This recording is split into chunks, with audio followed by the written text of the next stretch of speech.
Okay, good morning guys. Good morning mga kabutingting. Good morning. Okay, meron po ditong isang electric fan na ating gagawin at ang concern ng may-ari ay ayaw daw pong umandar at naugong lamang po. Ayan nga po at ating ayan naka-plug. So, i-on natin. Ayan, naugong. Tapos yan, pag iniikot mo, mayroon siyang ikot pag tinulungan. Ayan. So, hindi po ang kapasitor. Hindi po sira ang kapasitor niyan. Ayan. Kasi sa,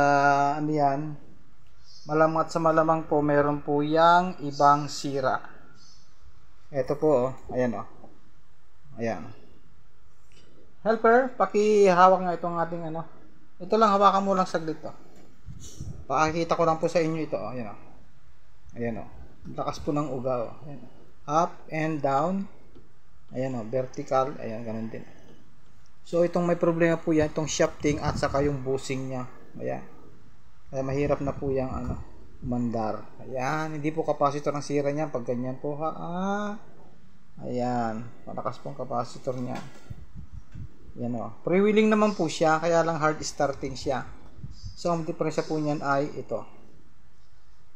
Hindi po itong neck Ito yan yan yung kanyang itong helper ko. Ayan Ito, tingnan niyo po ito, yan. Malakas na po ang uga. Yan, salamat. Bushing shafting lang po yan ang papalitan. Halagang 60 pesos. Salamat po ng marami. Ayan na naman.